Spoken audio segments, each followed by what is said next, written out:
Was a good tavach, an incredible schos, Baruch Hashem, to be able to begin the new week of learning all of us together. Today's daf is daf mem hey 45, and we are picking up Emirat Hashem at the Mishnah on Mem Dalin base 44b. The Mishnah says as follows: Shar shu yotzi lisokel v'kedishu bailov. It's an interesting case. Let's say you have a shar that was judged to be put to death. So remember again, any time that a shar kills someone, whether the shar is a tam or the shar is a muad, the shar is ultimately going to be put to death. So the Gemara says if a shar was already going out to be put to death, in other words, it was already judged by Beis Din. Beis Din already reached a verdict that the shar was going to be executed. V'kedisho bailov, and the owner was makdish the shar.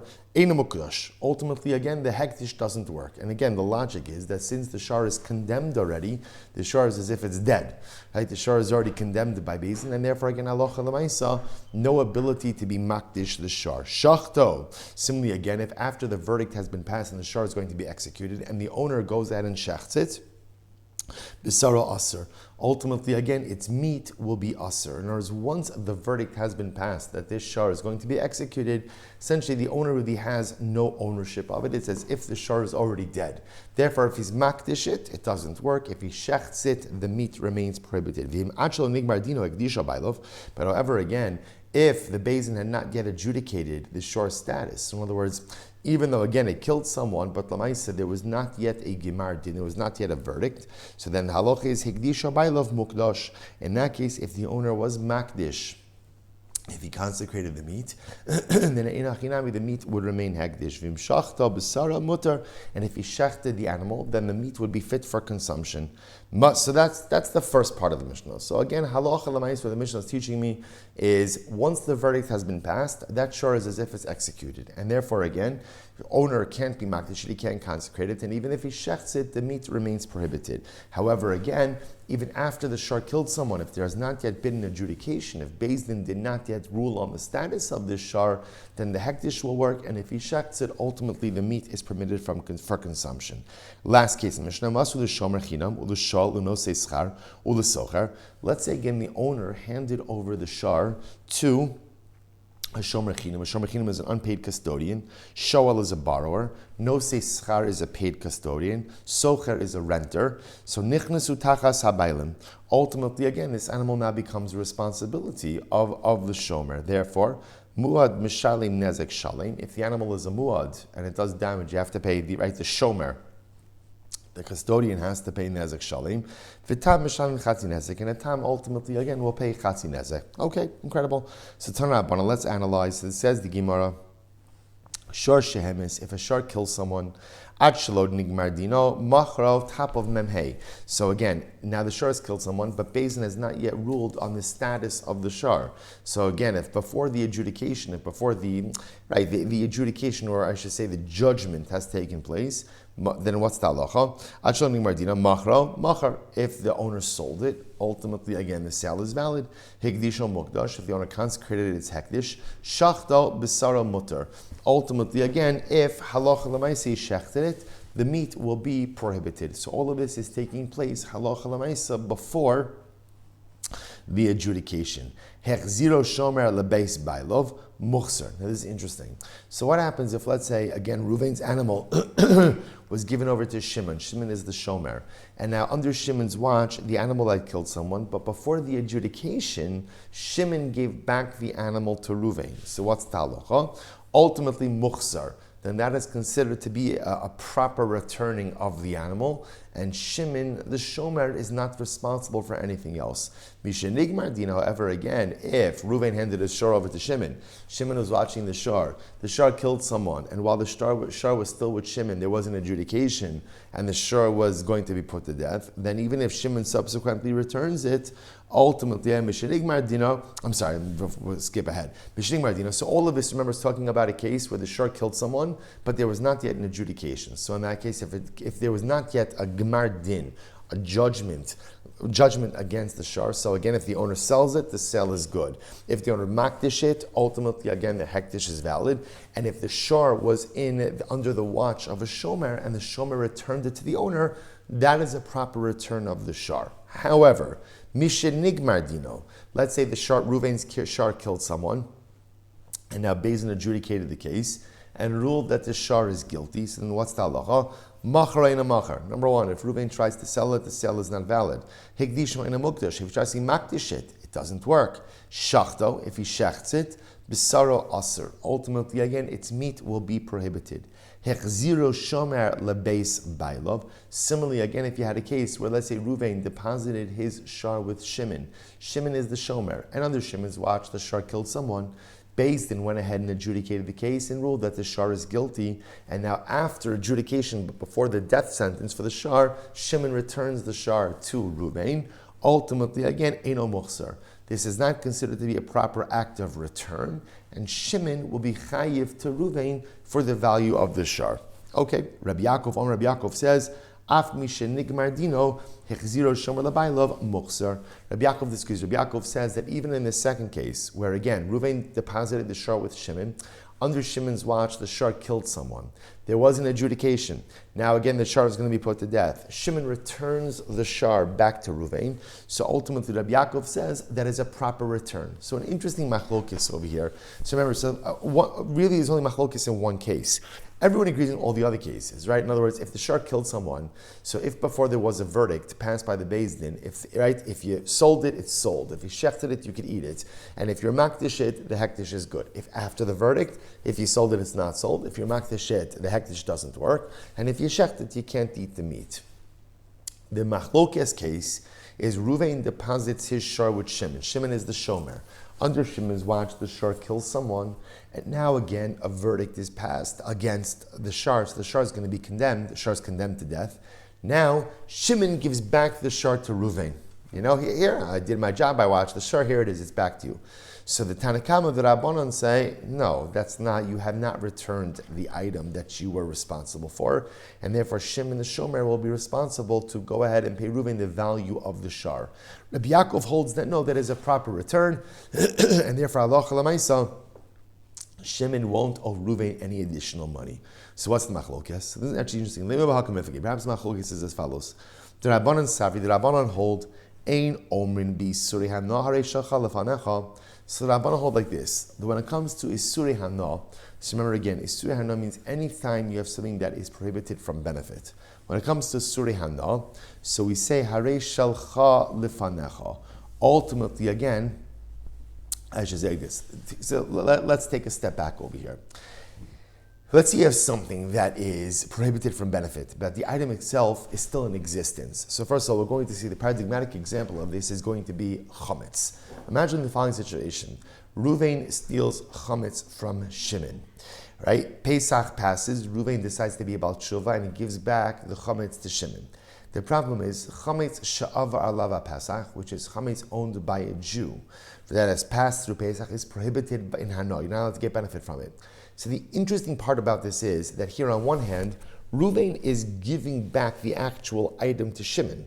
The problem is that the item is quote unquote valueless because again, it is aser ba'ano, you can't get any benefit from it.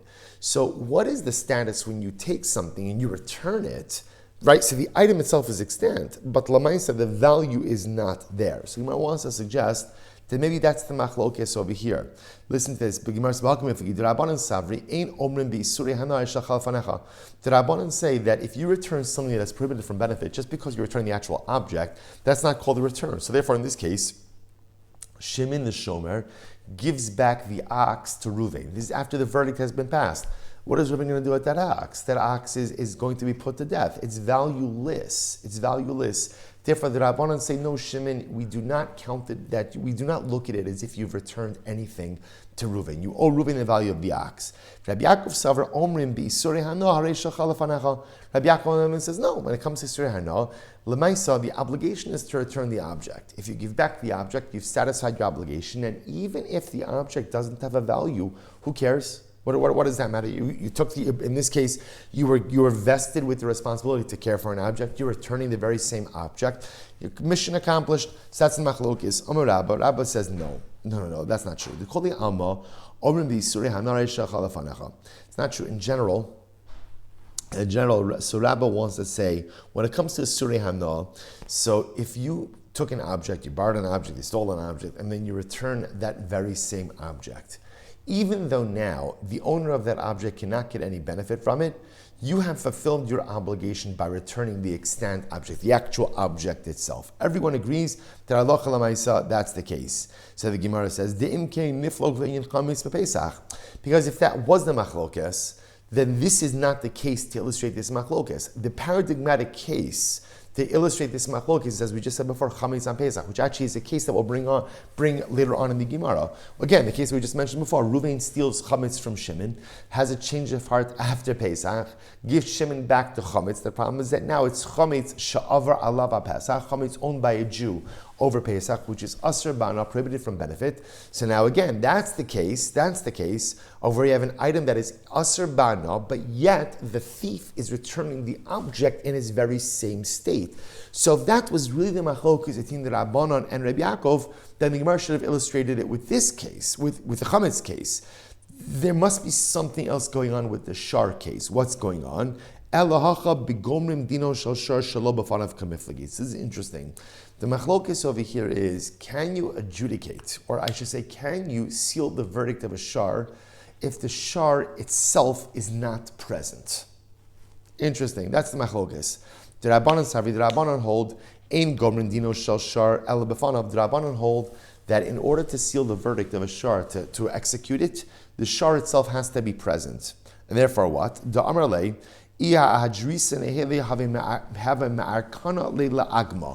so listen to this. So therefore that's what's happening over here. So now watch this. Reuven deposited the shar with Shimon. Under Shimon's watch, right, the shar killed someone. So now Reuven says like this. Right, and now the verdict has been delivered. So Reuven says to Shimon, Shimon, had you returned the shar to me immediately, I would have hidden the shar somewhere. Literally, again, taken the shar to the swamp. I would have hidden the shar somewhere. And because, again, according to the Rabbanon, you could only pass the verdict on the shar if the shar is present. So Reuven tainas, I could have saved this shar from being executed. But Shimon, the fact that you didn't give it back to me, you caused the loss. So because you caused the loss, don't just give me back the shar. You owe me the value of the shar. Hashta at b'seila turai biyada delo yachana lashtei edina bahadei. But now again, Shimon not held on to the shar. Beis Din has it, and once Beis Din has it, I don't really have any more recourse. Rabbi Yaakov says no. Gomrim dino shel shar shelo b'fana. Rabbi Yaakov says halacha l'maisa. We can only go ahead and pass the verdict of the shar when the shar itself is present. Right? If the shar is not, I'm sorry, just the opposite. Rabbi Yaakov says that you can even pass the verdict on the shar even if the shar is not present. And therefore, the Amarle, sof migmar havu gamiri le'ledina. So Rabbi Yaakov would say like this. Rabbi Yaakov would say at the end of the day, Shimon can say to Reuven, listen, Reuven, whether I returned it to you before the verdict, after the verdict, it doesn't make a difference. Beis Din would have judged this shar to death no matter what, because the shar doesn't have to be present. So interesting. So again, halacha l'maisa, it's just really fascinating. So kind of here's what we have over here. The fundamental machlokes of, do you need the presence of the actual shar for Beis Din to go ahead and deliver the verdict of execution for the shar? The Rabbanan say yes. And therefore, again, after the shar killed someone, so Reuven, the owner, says to Shimon, you should have just gotten it right back to me before Beis Din had a chance to deliberate anything. I would have hidden it, and therefore I could have saved the shar from being executed. And therefore, again, Shimon, your failure to do that makes you liable to me for the value of the shar. Rabbi Yaakov, on the other hand, says, no, Beis Din could adjudicate the judgment of the shar, whether the shar is present or not. And therefore, after the shar killed, that's it, it's done. So Shimon, whether he delivered it back now or delivered it back after the verdict, it doesn't really make a difference. And therefore, once Shimon delivers it back, listen, I borrowed the shar from you, or you would trust me with the shar, I'm giving you back the shar. So that's the machlokes. So the Gemara says, just as an aside, my time with the Rabbanon. So actually interesting enough, the Gemara says, what is the logic of the Rabbanon? So remember again, the Rabbanon hold that halacha l'maisa, the shar itself could only be adjudicated and a verdict could only be delivered if the shar itself is present. So what's the time of the Rabbanon? Because the pasuk says, Hashar yisakel v'gam ba'alav yumas. The pasuk says the shar shall be stoned and also the owners put to death. Now again, obviously it's not literal again, but the point of here is that the owners bear responsibility. So the Gemara says, listen to this, Kemisas habaylim kach misas hashar. So what the Rabbanan pick up from this pasuk is that the process for the verdict for the shar is the same thing as the process for the verdict of the owner. Namely what? Ma bailim bifnehem af shar bifanav. Just like I will say, just like you could only adjudicate a person, you could only go ahead and deliver a verdict against that person for a capital case if the defendant is present. So the fact that the Torah equates the owner with the shar tells us just as if there was a capital case against the person, the defendant himself has to be present, so too the shar has to be present. Rabbi Yaakov says, no. Bishlama bailim b'nei taineninhu el shar bartano. So Rabbi Yaakov says, no. There's a good reason why the defendant has to be present in any proceedings against him. Why? Because a person is entitled to defend themselves, right? In other words, that if a person is being brought up on charges and being accused of something, a person has the right to go ahead and face his accusers, and number two, has also a right to go ahead and defend himself in any proceedings. To which El Shar Bartan also, but a shar doesn't have the ability to defend itself. Therefore, it doesn't make sense. Why would a shar need to be present ultimately as part of its proceedings? See, interestingly enough, the Rambam paskins that halacha l'maisa, that in order to adjudicate against the shar, in order to rule death penalty against the shar, we paskin like the Rabbanon, that the shar in fact needs to be present. Just an interesting halacha. And again, I will say, and again, that we also because of that. Ultimately, again, because of that, it would seem to be that the halacha was like the Rabbanon, that ultimately, again, if Shimon did not get the shar back to Reuven before the verdict was delivered, then Shimon would be liable to Reuven for the amount of the shar, and it wouldn't be enough to go ahead and just simply deliver the shar back itself. So what we have over here from this first part is really something very interesting. So halacha l'maisa, if after the shar killed someone, if the owner sold it, right? So this is after he killed someone, but before the verdict. If the owner sold it, was makdish it, or shechted it, all of that works. The sale is effective, the hektish is effective, and ultimately again, and if you shecht it, ultimately consumption is effective.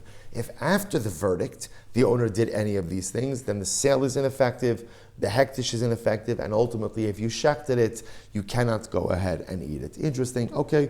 Masalu shomer chinam. So remember again, the next part of the Mishnah said that if Reuven gave over his shar, let's say to a custodian, gave over to a shar to Shimon to watch it, to guard it, whether Shimon is a shomer chinam, a paid custodian, an unpaid custodian, again, the shomer takes the role ultimately of the owner. Says the Gemara, Tanrabanon, there are four people who, when they assume responsibility for the shar, take on the same level of responsibility as the owner himself. Who are they? Eluhein, shomer chinam, an unpaid custodian, sha'al baror, nosei schar, a paid custodian, basocher, and a renter. Hargu tamin neheragin. So therefore, again, if the shar killed someone, and the shar was a tam, we put the shar to death, right? However, upturim in a kofer. But remember again, in tam, we already spoke of this, doesn't pay kofer. Muadin, however, if the shar was a muad and he killed someone, neheragin, umashlimin es kofer. If the shar was a muad and he killed someone, then Allah l'maisa the shar be executed, and there would also be a kofer payment. Okay, v'chayav lahachzir d'mei shar l'bailov. But all these people would also be obligated to go ahead and pay back the owner, in this case we'll call him Reuven, the value of the actual shar itself. With the exception, ultimately, again, of a shomer chinam. So apparently, shomer chinam would not be obligated to pay back the value of the shar.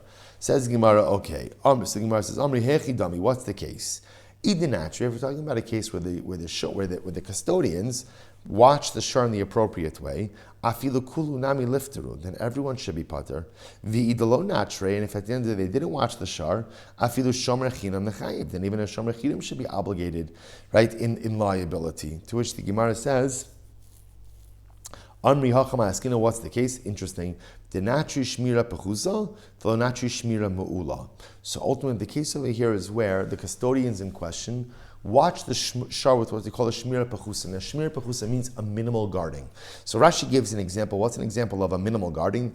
Deles sheichol alama beruach mitzuya. So an example of a minimal guarding is you place the animal on a locked door, and the door is strong enough to withstand a regular wind, but not strong enough to withstand, a more aggressive wind. Okay, so the Gemara says, Shomer Chinam, Kal Salo Shmiraso. So when it comes to Shomer Chinam, all the Shomer Chinam is obligated to do in general is what we call the Shmira Pechusa. That's what he's obligated to do is a simple, smaller, a minimal Shmira. That's his liability. So the Gemara says, Hanach Lo Kalsa Shmirasim. But these other custodians, they have a heightened level of responsibility, and therefore, again, halacha l'maisa, minimal watching or minimal guarding of the animal would not be enough. Okay, so let's analyze this. So this is really very interesting. I just want to point out, this is not a din just in a shar. This is a general din in shomrim. So the Gemara is suggesting over here is that a shomer chinam, an unpaid custodian, so remember, because he's unpaid, therefore again he has the lowest level of liability. So he's only responsible to provide what we call a shmira pechusa, a basic minimal guarding of the shar. All of the other people in question are either paid custodians or they have a heightened level of use of the object, and therefore that requires a shmira mu'ula, even a heightened level of guarding of the animal. It's interesting. So Gemara says, Amri Kaman, whose opinion does this reflect? Ik Rabbi Meir. So we'll say, if it's like Rabbi Meir, now interesting, if we look at Rashi, the last Rashi before we start on the page, Rashi says, Ik Rabbi Meir, Tara Masnisin, Muad lo sagile b'shmira pechusa, u'mishum hachi katar misham kofar. So remember, Rabbi Meir holds that in general, that a muad requires more than just the shmira pechusa. Right? So now the Gemara says, well, it's Ik Rabbi Meir. If it's like Rabbi Meir, Mem Hamid base 45b, the Amar Socher ki Shomer Chinam Dami, who holds that a Socher, a render, is like a Shomer Chinam, Lisni Chutz mi Shomer Chinam va Socher. Then ultimately, again, two people should be excluded, both a Socher, a renter, as well as a Shomer Chinam. V'ik Rabbi Yehuda, and if it's like Rabbi Yehuda, the Amar Socher ki no say Schar Dami, if it's like Rabbi Yehuda who holds that a renter is like a paid custodian. Again, this, remember, the Rashi points out that these are sugis and bab mitzia. Then nisni chutz mishomer chinam. Then ultimately, again, I should go ahead and say everyone, right, except for shomer chinam, the kulan b'mo'adin p'turun le'inyan kofer. And everyone, ultimately, again, would be pater from kofer in the case of a muad. Rafuna bar Chinana, Hamani, whose opinion does this reflect? Rabbi Eliezer, he da'amar ein lo shmira elasakin. We're going to actually see this in the next Mishnah, that this reflects here Rabbi Eliezer. Rabbi Eliezer holds that in general, a muad, the only way to protect the greater community from a muad, ultimately is with a knife. In other words, you have to kill a muad. Anything less than killing a muad, by definition, does not afford a heightened level of security for the masses. So the Gemara says, Ule inyan socher, savalak Rabbi Yehuda, and in terms of a socher, renter, also Rabbi Yehuda, the Amar socher kinose schardam. He holds that a renter is like a paid custodian. Abaye says the only Rabbi Meir. In reality, really it's reflexive of Rabbi Meir. Ukidemachlif Rabbi Baravua Vitani. And Rabbi Baravua changes around the shittas, and he states it as follows. Socher, Ketzad Mishalim. How does a socher, what's the level of a socher, a renter's liability? Rabbi Meir Omer, Kishomer Socher. Rabbi Meir says that a renter is like a paid custodian. Rabbi Yehuda Omer, Kishomer Chinam, like an unpaid custodian. Amr Belazar, fine. So that's the machlokes as to how to interpret the Braisa. Amr Belazar, Masar Shoro l'Shomer Chinam. What happens if a person gives over his shar? Reuven gives his shar to Shimon, and Shimon is an unpaid custodian. Hizik Chayiv. If ultimately, again, if the animal does damage, so Reuven gave over to Shimon, Shimon is an unpaid custodian, right? So if the animal did damage, then Shimon is going to be chayiv, huzak pater. But if the animal is damaged, so let's say, again, remember, Reuven gave over to Shimon, Shimon is an unpaid custodian. If the animal does damage, Shimon is responsible. If the animal is damaged, Shimon is pater. Amri hechi dami, what's the case? Either kabal alay shmiras nezakov. So if Shimon takes responsibility again for damages in general, afilu hozek nami lechayev, then again Shimon should be responsible whether Reuven's shar damages or is damaged. V'delo kabal shmiras nezakov, and if Shimon did not take upon himself responsibility for damages, afilu hizik nami lipater, then at the end of the day, even if that's the case, he didn't take upon himself responsibility for damages, then even if the shar damages someone else, Shimon should be pater. Amar Rava says the olam shekibel alav shmiras nizakov. What's the case? The case ultimately again is Shimon took upon himself shmiras nizakov. He took upon himself again responsibility for damages. V'acham asking on what's the case? Kigon shehike boshu nagchan. Shimon, when he took responsibility for the shar, already recognized that the shar had certain aggressive tendencies. Ustamad milsa to lo ozil ihu mazek achrina kabil alei. So therefore, again, so because Shimon recognized that the shar had certain aggressive tendencies, so therefore, again, Shimon goes in and takes upon himself the responsibility to guard against the shar doing damages to others. So the Gemara says, Ihu. Sorry.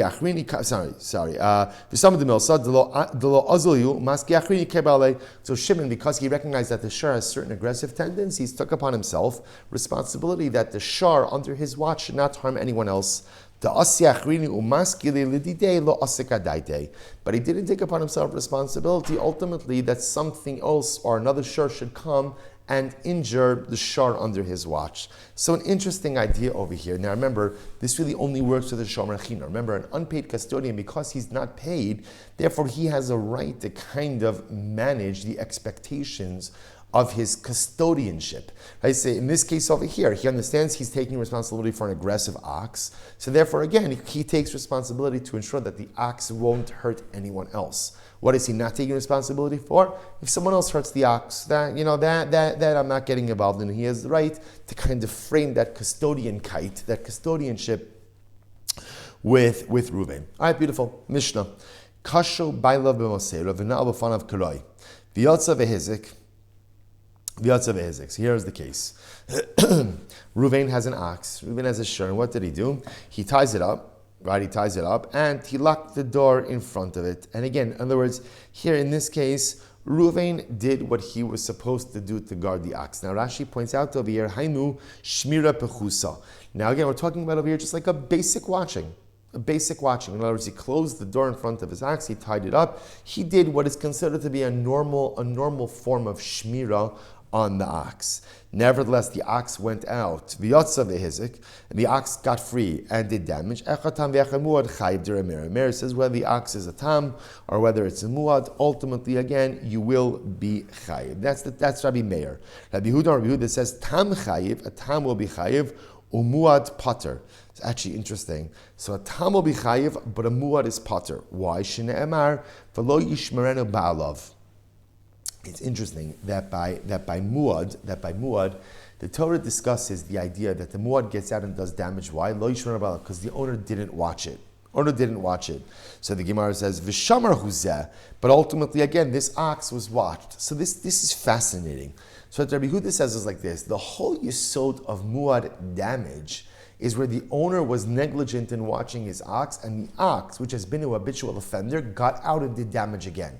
But according to Rabbi Huda, if the owner took some measure of protection, right, even basic protection, right, he closed the door, he tied up the ox, so Lamaisa again, he'll be chayiv for tam, but won't be chayiv for muad. Really, it's quite fascinating. It sounds a little bit counterintuitive, but it's quite fascinating.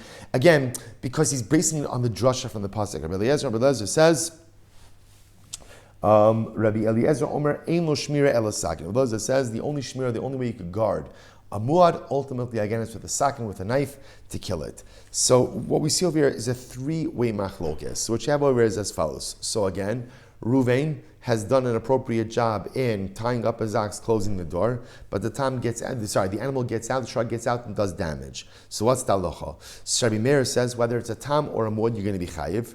Rabbi Huda says tam you're chayiv, muad you're pater. How could it be that muad you're pater? Because the whole yisod by muad, the Torah says, is that the owner didn't watch it. But if the owner does watch it, there's not going to be a liability. Rabbi Eliezer, no guarding of muad. The only way to guard a muad is literally to go ahead and kill it. Says the Gemara. So let's analyze.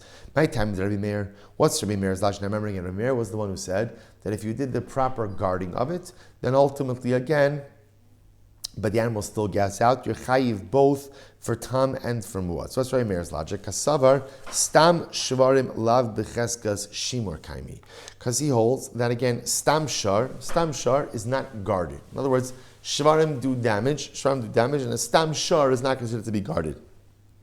And the Torah says, Tam nichayiv dini bailish mir pechusa. Torah says that ultimately there's liability for a tam. Why? Because if your tam gets out and did damage, that means you didn't really watch it in the appropriate way.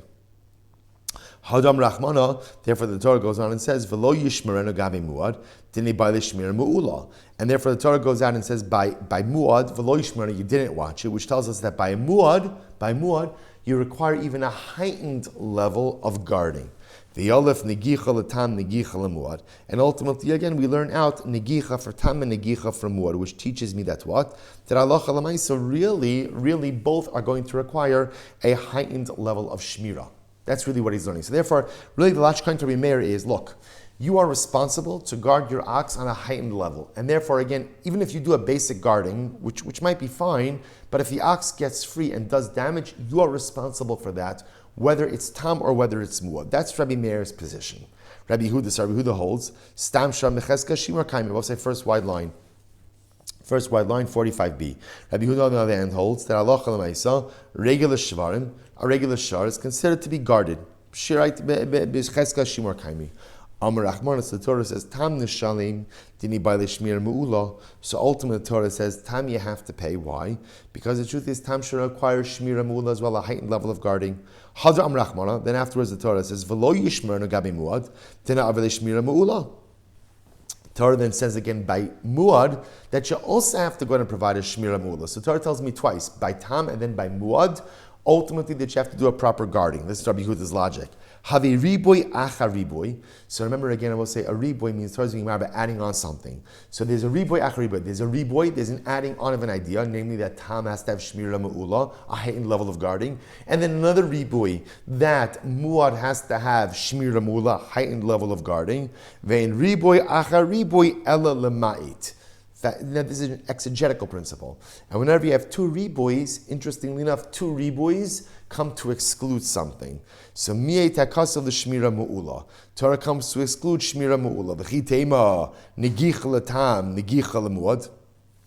Hi, so maybe you'll say that Lamaisa again, there's a negicha for tam and negicha muad. In other words, make a gzir shava like that. Hamiyet rachmana v'lo yishmerena lazeh v'lo la'acher. Torah therefore again says v'lo yishmerena for this one and not for another. Ay v'hami baile l'lav, but we need that to teach us the lav. Imkein nichtov rachmana v'lo yishmar. Torah should just v'lo yishmer my v'lo yishmerenu lazeh v'lo la'acher, to this one and not for the other. Okay, fascinating. Tanya, Rabbi Elazar ben Yaakov Omer, Echad tam ye'echad muad sheshamro shmira pechusa pater. Rabbi ben Yaakov says, whether a tam or a muad, if you provide a basic guarding, a basic watching, that's enough. My time, or what's the logic? Several like Rabbi Yehuda da Amar muad b'shmira pechusa sagile. Holds like Rabbi Yehuda holds that muad only requires a lesser level of shmira. The Aleph negicha l'tam v'negicha l'muad. Now, interesting enough, when Rabbi Huda says that shepatar, he's only pattering we'll call it the extra 50%, that's the muad payment. Aval tzad tamus bimkoma omedes. But again, the tam, the chatzi nezek, that amount still remains in place. Remember, we saw this before, that there's a discussion about how to look at the nezek shalim of a muad. Is nezek shalim of a muad considered to be like a totally new payment, or nezek shalim of a muad is really built on the chatzi nezek of a tam plus another 50%? So here he's saying over here that he's going with the opinion that nezek shalim is 50% chatzi nezek plus another 50% of the nezek shalim. So therefore, even in a case where let's say you might be exempt for the half damages, or I should say for nezek shalim of a muad, ultimately the chatzi nezek of a tam still remains in place. Okay, incredible. So I will say, so what really comes out over here is really just a fascinating and fundamental machlokes over here about what level of responsibility does one have for a tam versus a muad. So really you have this three machlokes. We have Rabbi Meir holding that halacha l'maisa, if you did a shmira pechusa for tam, a lower level of guarding, a basic level, no, I shouldn't say lower, basic level of guarding, tam or muad you're going to be responsible for. Rabbi Yehuda says that halacha l'maisa is fascinating. For a tam you'll be chayiv, but for a muad you're not. Apparently, again, for a tam, Rabbi Yehuda says there's a heightened level of responsibility. But for a muad, as long as you went ahead and provided even a shmira pechusa, ultimately, again, you're going to be pater. Now, although it sounds illogical, but Lamaisa, the logic of it is it's based on the pasuk. That's what we just saw. It's based on the drasha that Rabbi Eliezer made. Quite fast. V'lo yishmerenu ba'lov. Torah says the owner didn't watch it. And the Mashmal says if the owner did watch it, even a shmira pechusa, even a basic level of guardian kite, then the mice again, one will not be liable. Rabbi Eliezer, we're going to do Rabbi Eliezer separately a little bit, who says you have to kill them all. We'll talk about that just a little bit. Let's go back there. Says Amarav, more the karen yomin and more the karen small. This is an interesting case. Let's say the ox gored with its right horn. So if it becomes a muad for goring with its right horn, it's either 3 times, it's not muad for the left horn. So now what we see is even when it comes to damages, again, it's horn specific, or it could be horn specific. So in other words, if it damaged dafka with the right horn 3 times, it's a muad for the right horn, not a muad for the left horn. Okay, so the Gemara says, in a more Karen small. Amri aliba deman. Whose opinion does this reflect? If court Rabbi Meir. Remember, Rabbi Meir holds that Allah l'maisa. Rabbi Meir is the first opinion in the Mishnah. Rabbi Meir holds that you always require shmira mu'ula, heightened level of guarding. Rabbi Yehuda. My area Karen small afilu biyamin nami ispeit santamos. And if it's according to Rabbi Yehuda, then what does it matter just the left horn? Even on the right horn, there's still going to be at least chatzi nezek, right? The santamos v'ispeit sad mu'edes. I'm really olam Rabbi Yehuda. It's Rabbi Yehuda. Velo svirale. I'm sorry. I'm really olam Rabbi Yehuda. Velo svirale. This is what it means to say, in this way, you can find something that has the joint liability both of the muad sad as well as the tam sad. Top of mem. Bava says, finish the parak. Ava muad legamre lo mishkachas leit sad tamus klal. But lamaisa ultimately again, but in the case of muad legamre, you're not going to find the tzad tamus. You're not going to find the chatzi nezek. Rashi says over here, the lechayiv chatzi nezek. Okay, just an interesting idea. It happens to be, by the way, that we paskin that way. The Rambam actually brings up this case, which is really quite fascinating, that you could have an animal. So, we kind of, what you begin to see, we've seen this already a number of times, is that in becoming a muad, so it's not just that the animal is a damaging animal, it's committed damage 3 times. It's damage specific. So if you do have this case where the animal dafka gored 3 times with the right horn, then ultimately, again, it is a muad for the right horn, but yet, interestingly enough, on the left horn, it's going to be a tam. So then you could have a situation where the animal gored 3 times with its right horn, therefore it's a muad, and then let's say time number 4, it gores with its left horn. That's a case of keren tam, which will only be liable to chatzi nezek. Very interesting idea. So Gemara says as follows. Let's finish up the sugi, finish up the paragraph. Elazar Omer, Ein lo shmir ela sagin. Remember, Rabbi Eliezer said that if you have a tam animal, the only way to properly guard that animal is with a knife. In other words, to kill it. Says Gemara, Amar Rabba, my time with Rabbi Eliezer. What's Rabbi Eliezer's logic? In other words, we'll say, it seems like an extreme position, that the only way to properly guard against a muad doing damage ultimately is by slaughtering, by killing the animal. So what's the pshat? So the Amar Krav lo yishmarenu. So the pasuk will say when the Torah speaks about the muad animal, the Torah says onoda kisharnagachum mitmol shalshom v'lo yishmarenu. So it's interesting that we up until now, everyone else v'lo yishmarenu means the owner did not watch it. Rabbi Eliezer sees it as a de facto statement. V'lo yishmarenu. Once this animal has already established itself as a muad, there's no way to watch it. There's no proper way to guard this animal from doing subsequent damages. Shuv ein lo shmira lazeh. Amalei Abaye says, Elami ata dichsiv, v'lo yichasenu, nami shuv ein lo kisui, lazeh. So we'll say, remember again, skipping or jumping a little bit to bar. So the Torah says, a person digs a pit. So the Torah says, v'chi yiftach ishbar, o yichre ishbar, v'lo yichasenu. If a person will open a pit, or uncover a pit, and he doesn't cover it. The Torah then speaks out, v'nafal shama shachar, when an animal falls into it and dies, there's liability. So are we going to say, v'lo yichasenu means it's impossible for him to cover it? In other words, you're darshaning, v'lo yishmarenu, that it is impossible for a person to properly guard this ox. So now, if you're going to darshan v'lo yishmarenu that way, does v'lo yichasenu mean the same thing, that it's impossible to go ahead and cover the pit? Is that really what it means? So the Gemara says, is that really what it means? But now we learned, kisol karoi, if a person, right, Ruvain dug a pit and then he covered the pit, v'nafal socho shar or chamar, and then an ox or a donkey falls into the pit, umeis, and ultimately again it dies, pater. The Ruvain's pater. Now, why is Ruvain pater? Because again, if I dig a pit, if Ruvain digs a pit, there's liability. But if Ruvain does the proper shmira, then covers back up the pit, okay, he's taken away the damaging force. If an animal somehow finds its way in there afterwards, that's not Ruvain's liability. So what do you see from here? Let's just work backwards. You see from here that when the Torah says v'lo yichasenu means he did not cover it. It doesn't mean it's impossible to cover it. It means he didn't cover it. If that's the case, Then when the Torah says by the muad v'lo yishmerenu, lo yishmerenu should mean he did not watch it. Not that it's impossible to guard it. So the Gemara says, Elam Rabbi, Hainu Tam Rabbi Lazar, Rabbi Lazar's logic, Kidisanya. We've seen this before, as the Raisa says, Kidisanya. Rabbi Nassan Omer, Minayin shlo yigadol adam kelev ra b'soch beiso. How do we know that a person should not raise a bad dog inside of his home? So the Gemara says, Shne'emar v'lo sasim damim b'veisecha. Ultimately, again, do not bring about bloodshed in your home. So Rabbi says, so now I'm not going to go on a dog rant at this time. I've done my dog rants with this particular drasha already. So you'll, ayin sham for my feelings about the dogs. Although again, I just want to be clear, everything is a Chadash Baruch Hu's creation, and therefore everything has a beauty, and everything has a tachlis, and everything has a purpose. I guess maybe, I'm not going to go on a dog rant, but maybe what I would say is, maybe the musar, or maybe the rant is not on the dogs. The dogs, Chadash Baruch Hu's bria, the time is really on the owners. Just the owners should recognize that if you love your dog, geh gesund hate, enjoy it, love it, spend time with it, take walks with it, feed it, play with it, roll around with it, whatever floats your boat, whatever makes you happy.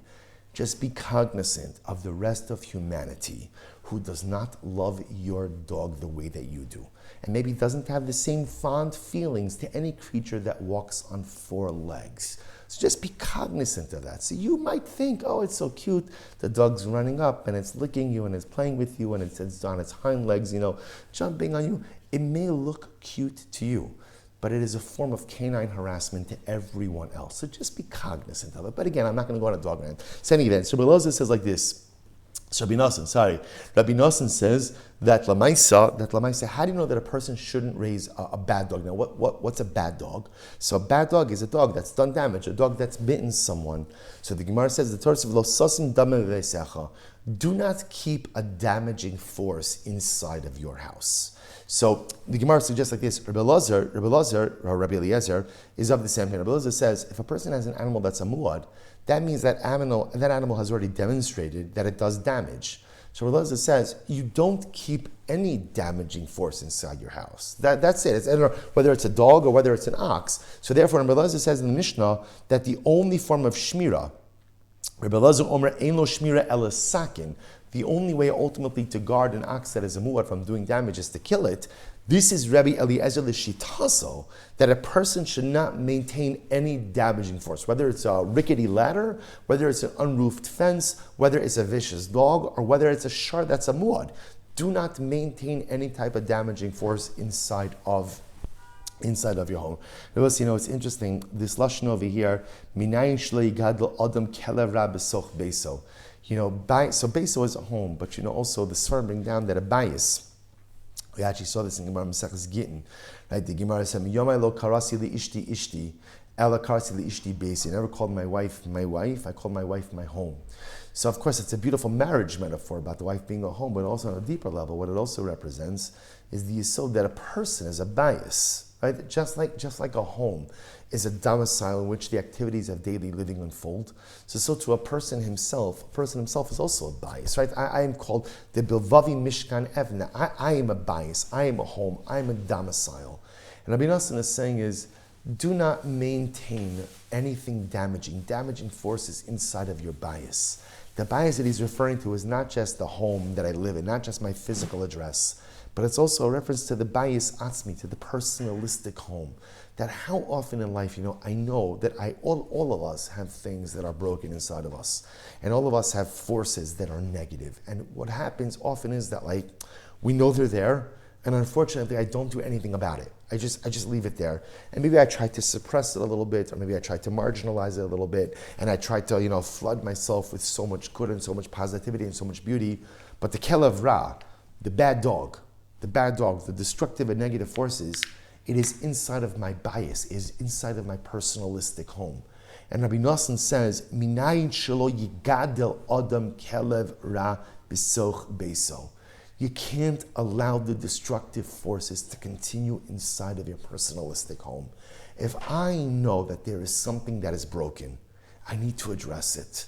If I know that there's a kelev ra, there's that vicious dog that is there. It's there, right? It's running around in the home. And you know what happens when a person has those destructive forces?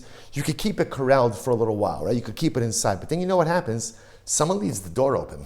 It happens. Someone leaves the door open, and that dog, that bad midah, that bad behavior, that bad character trait, it comes running out and wreaks havoc on those around you and on yourself. So Nosson says, if I know that I have a kelev ra, if I know that I have a vicious dog of negative midos, negative character traits inside of me, lo yigadal, don't allow it to grow inside of you. Identify it, address it, and remove the damaging forces, not just from your physical home, but from your personalistic home as well. All right, Tabosai, Hadron Allah, Shor Shenagach, Arba V'chamisha, Mazel Tov on finishing the parak.